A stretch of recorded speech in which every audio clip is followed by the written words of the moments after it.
শিৱসাগৰ বিষ্ণুনগৰ অঞ্চলৰ এই পথটোতে আছে অসম ৰাজ্যিক অগ্নি নিৰ্বাপক বাহিনীৰ শিৱসাগৰৰ কাৰ্যালয়, অসম চৰকাৰৰ হস্ততাঁত বস্ত্ৰ শিল্পৰ কাৰ্যালয়, দূৰ সংযোগ বিভাগৰ মুখ্য কাৰ্যালয় সহ অগ্নি নিৰ্বাপক বাহিনী আৰু দূৰ সংযোগ বিভাগৰ আৱাসিক এলেকাৰ লগতে ডাক বিভাগৰ আৱাসিক এলেকা।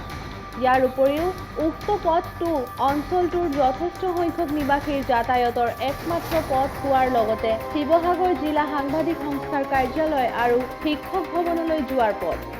ইমানকেইটা চৰকাৰী কাৰ্যালয়, আৱাসিক এলেকা আৰু অনুষ্ঠান প্ৰতিষ্ঠান থকাৰ পাছতো এই পথৰ দুৰৱস্থা প্ৰত্যক্ষ কৰক। পথটোৰ এটা অঞ্চলত সৃষ্টি হোৱা পুখুৰী সদৃশ্য গাঁতত বৰষুণ দিলেই এক আঁঠু পানী হোৱাৰ বাবে স্কুল কলেজৰ ছাত্ৰ ছাত্ৰীসকলৰ লগতে অঞ্চলটোৰ বাসিন্দাসকলৰ যাতায়াতৰ ক্ষেত্ৰত যথেষ্ট সমস্যাৰ সৃষ্টি হয়।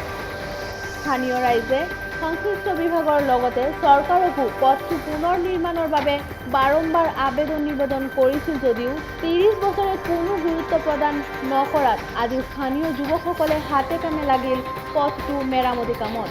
আমাৰ ৰাস্তাৰ সমস্যা মানে আপোনালোকে যিটো ৰাস্তা বৰ্তমান দেখি আছে বেকগ্ৰাউণ্ডত, এই ৰাস্তাটো এটা ভিতৰুৱা অঞ্চলৰ ৰাস্তা নহয়, শিৱসাগৰ টাউনৰ মাজমজিয়াৰ ৰাস্তা হয়।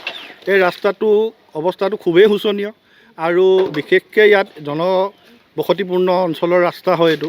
আৰু ইয়াৰ উপৰি ইয়াত চৰকাৰী অফিচ বহুতকেইটা আছে, আমাৰ ফায়াৰ ছেকশ্যন অফিচ আছে, হেণ্ডলুম অফিচ আছে আৰু পোষ্ট অফিচৰ কোৱাৰ্টাৰ আছে, টেলিফোন এক্সচেঞ্জৰ কোৱাৰ্টাৰো অফিচো আছে আৰু শিক্ষক সংস্থা অফিচটো আছে আৰু আমাৰ ডিষ্ট্ৰিক্ট ৰিপৰ্টাৰ এছ'চিয়েশ্যনৰ অফিচটো আছে, কাৰ্যালয়টো যিটো মুখ্য কাৰ্যালয়।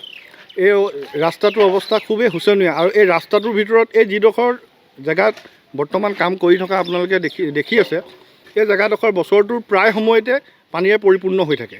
কিনাৰত থকা টেলিফোন এক্সচেঞ্জৰ কোৱাৰ্টাৰৰ পৰা যিটো অপৰিষ্কাৰ অপবিত্ৰ পানী, যিটো ইনহাইজেনিক হয়, সেই পানীটো ইয়াত এনি টাইম জমা হৈ থাকে।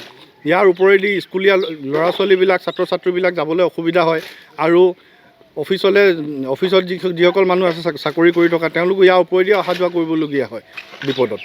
তো চৰকাৰক এই টাউনৰ মাজমজিয়াত থকা ৰাস্তাটোক কোনো পদক্ষেপ লোৱা আমি ইমান দিনে নেদেখিলোঁ।